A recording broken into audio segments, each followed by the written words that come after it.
One day after putting USC coach Steve Sarkisian on an indefinite leave of absence, USC announced that he has been fired, and athletic director Pat Hayden issued the following statement. After careful consideration of what is in the best interest of the university and our student athletes, I have made the decision to terminate Steve Sarkisian effective immediately. Through all of this, we remain concerned for Steve and hope that it will give him the opportunity to focus on his personal well-being. A player told ESPN via text on Sunday that Sarkisian showed up lit to meetings again today. Another source said he showed up Sunday morning and appeared not normal and then was told to leave. According to SB Nation, the coach checked himself into a residential treatment facility. Stephen A., what's your reaction to this? My initial reaction is sadness. Before I go any further, Skip Bayless, you have been on the record, which I deeply, deeply appreciate as a friend.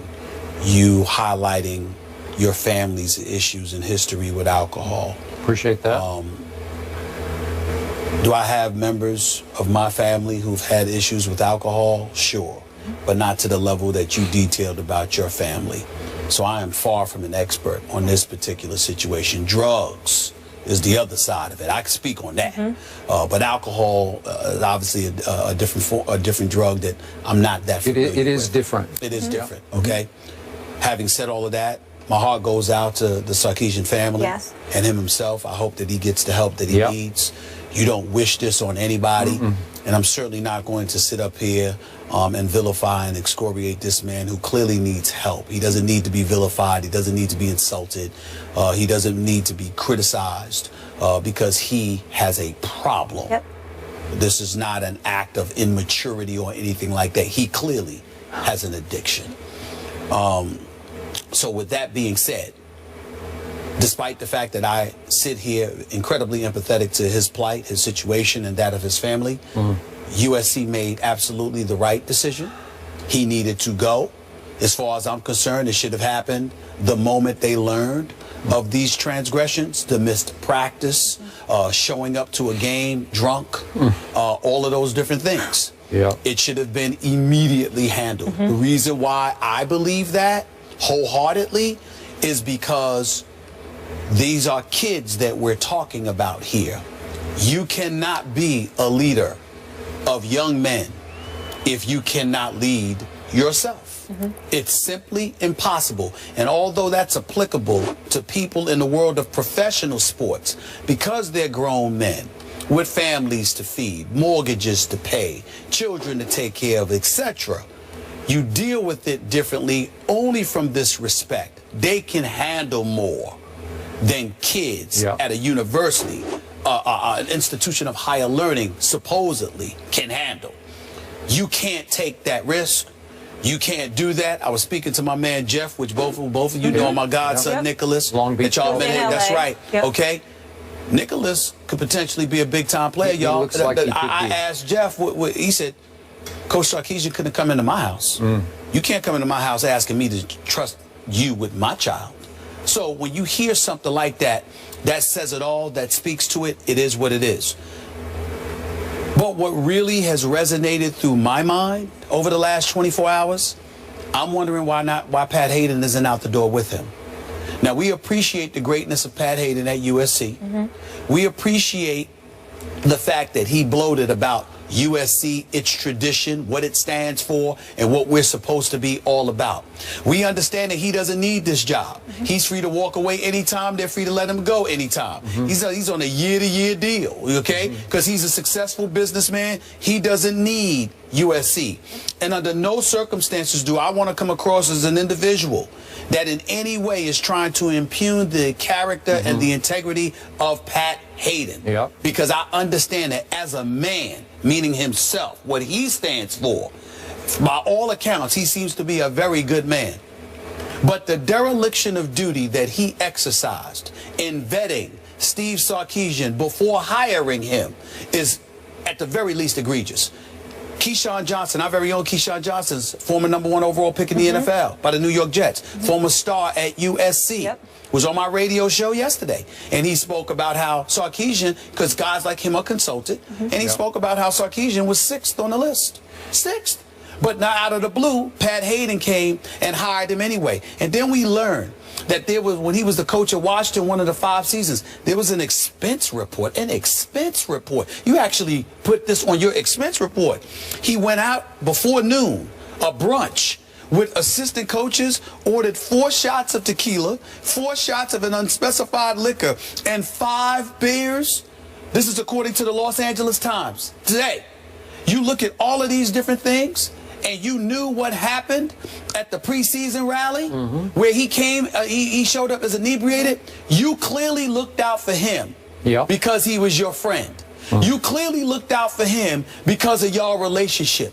You clearly looked out for him at the expense of what was in the best interest of USC. At the very least, Pat Haden should have nothing to do with the next head coach hired. And if I'm being fair, what other athletic director do you know can make such an egregious error, all in the interest of looking out for his friend, and still keep his job? I'm just saying. It pains me to admit I agree with every word you just spoke. I like the heck out of Pat Haden. I know him pretty well, covered him when he played for the Los Angeles Rams. Just for your edification, he is a good guy. Might be a little naive. Wasn't the typical pro football player because he was magna cum laude at USC, which led to him being a Rhodes Scholar at Oxford. So he didn't really fit the profile exactly of the NFL player. Not that they can't be good in class and smart, but he just didn't. He was always a little bit of a fish out of water in the locker room. And I always found him to be a little bit rose-colored glasses. Everything was going to be okay. He would see nothing but the good in everybody around him in the locker room. He was a pretty good quarterback in the National Football League. He won some games as a little undersized quarterback. Los that he Angeles shouldn't have Rams. won. Boy, he won one against my Cowboys in Dallas, a playoff game when you're beating Roger Staubach, and it was something to behold. But I'm not sure he's qualified to be an athletic director. Maybe a fundraiser for USC, and to your point, he was a highly successful, high-powered attorney before he took this job for the sake of his alma mater. And a businessman, Yeah, he's a businessman. Yeah, he made a lot of money. But he did love Sark to a fault. He had a soft spot for him that turned into a blind spot for him, which is very, very dangerous. All your evidence and information that has come to the fore is damning, because the man who was such a great student did not do his homework in his coaching search. And the fact that it's now been reporting that several of the Huskies he coached at the University of Washington are saying, oh, he had alcohol issues that impacted his ability to do his job as a coach when he coached here in Seattle. Really? And Pat Haden seems oblivious to all this, rose-colored glasses on. And then remember what Pat did to protect his coach? Remember September of 2014 at Stanford? Remember this game? I happened to be watching it live. Somehow Pat Haden gets a text up in the press box in his wherever suite he was, and he's supposed to go down on the field to help Sark, who's into it with a couple of the referees. And he went down on the sidelines, and Pat Haden is screaming at the referees from the sidelines, member of our committee that picks our playoff finalists for college football, and he was on the hot seat over that because that's out of bounds. You know, you completely, literally crossed the line onto the football field. And remember, USC is a private institution, so they can do whatever the heck they want to do. Nobody's going to tell them one way or the other, and they all love Pat Haden. I'm with you. I don't think he should be allowed to pick the next head coach, just because here's the final irony. The most painful irony of all to me is that Pat Haden, being true blue to his buddy Sark, enabled him to fail at USC. If he had used what the alcoholics call tough love back before the season started and put his foot down and said, you're going to rehab now. Absolutely. We will go interim. We'll pick somebody on our staff to get us through. I know we have a good team. We have a chance to have a great team, but we are going to get through this year, and then you're going to go fix yourself, we hope, and then you're going to come back next year. That would have saved his job. I'm pretty sure we would all sat back, right? And his career. Yeah, wouldn't we have all sat back and said, boy, it's a tough thing he's going through, but we'll wait and see how it turns out for next year for Coach Sarkisian. Am I right? Okay, he didn't let that happen. He let the wrong thing go out of too much blind love for Sarkisian. A couple of points I want to make based off of what you just said. Number one, I am not going to sit up here and speak about a man with such impeccable credentials, who is so revered, and act like, oh my goodness, he should be fired because he made a mistake, it was a dereliction of duty. It's not that. It's that Pat Hayden is about fairness. Pat Hayden is about what's right and wrong. No, he is. I agree. Any other You're institution that you point to, what athletic director do you know would get away with making such a number of egregious errors as it pertained to one individual? They wouldn't get away with it.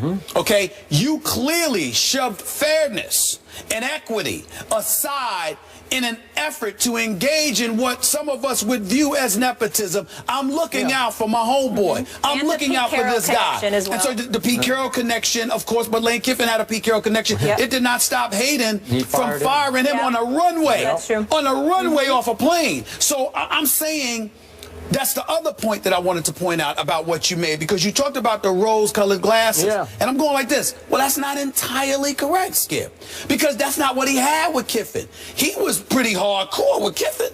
There was no rose-colored glasses there. He was pretty hardcore. But I think Lane pushed him until he just couldn't be pushed anymore. I'm just saying, but Lane didn't push him like this. In a different way. Lane confronted him and challenged him. Lane confronted him and challenged him because Lane Kiffin was thinking about what he inherited post Pete Carroll, the pressures of succeeding the man, and on top of it all, still having to win full games with lesser than 85 scholarships because it was confiscated from them because of what transpired during the Pete Carroll era and all of this other stuff, even though a lot of people at USC think that was bogus. Nevertheless, Lane Kiffin was in his face saying, whoa, whoa, whoa, I understand where you're coming from, but look at what I'm having to deal with. So you get rid of him.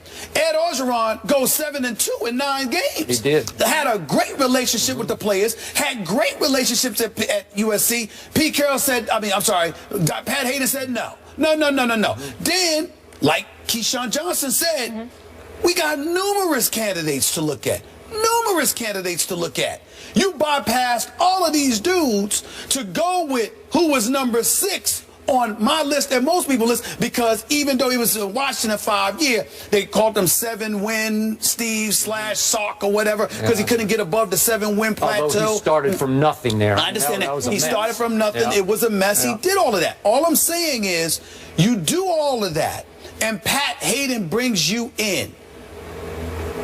You not only didn't demand that he seek help, you glossed over it. And by the way, let me ask you this, Skip, to end my point about this. Didn't you just say magna cum laude? Rhodes Scholar? USC Rhodes Scholar, yep. Doesn't Pat Hayden strike you as a relatively thorough individual? I would say he is. I would think you would have to be to achieve what he did. Are we to sit here? Is there anyone else you know that have those kind of credentials that would be accused of not doing their homework? That's what I said. Hold on, wait a minute. What I'm saying is this. How do we know he didn't do his homework? How do we know he did do his homework and said, I'm going to bring my boy in here anyway? See, that's where it gets tight. Because am I really to believe this is an expense report? Yeah. That's what an expense report. Maybe he didn't think it was a problem, though, like alcoholism. Maybe he thought the guy likes to party. I am in no way saying that Pat Hayden said, I know you got a problem, so I'm going to bring you here anyway. What I'm challenging is this notion, you knew nothing? Okay. You knew nothing. Yeah, okay. If we on the East Coast, I'm not Keyshawn Johnson. I don't give a damn about USC. Okay, I like going to their game. The one game against Stanford, I love Southern California and watching a football game in 90-degree, 100-degree weather. It was actually kind of fun. But let's be clear, I'm not losing any sleep over USC. So why is it? I knew about Sarkisian. So how do you not know Pat Hayden? You didn't know? Really? All right. I find that hard to believe. To answer you with fairness and objectivity. Please. I know a lot of people who have covered Sark, who know him personally as a reporter to coach relationship. They love this guy. He is lovable. When he came here before the season started and visited, even we had Ryan Clark on the show, met him over at the hotel and just loved him. How can you not like him? Skip, I had him on my radio show. Yeah. I sat down with him for 20 minutes. It's the only time I've ever interviewed the man. I actually love the guy. I mean, it was a pleasure talking to him. That's the point. But what I'm saying to you is this.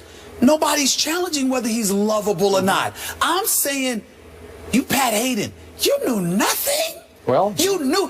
Tell me you loved him and you just didn't think it was a problem. But this notion that he was completely oblivious, we know about it on the East Coast, so we ain't paying attention to USC. How do you not know? It's impossible to me that this man didn't know this stuff. He did it. He hired him anyway. And that's why I agree with my man, the great Paul Feinbaum, who basically called for Pat Hayden to dismissal and said at the very least he should have nothing to do with the hiring of the next head coach. And I completely agree with that. I'm with you. I completely agree with that. And as you mentioned, Mr. USC Keyshawn was saying last night on Countdown, no more Pete Carroll coaching tree. We really need to get the right guy in here. And Keyshawn would know.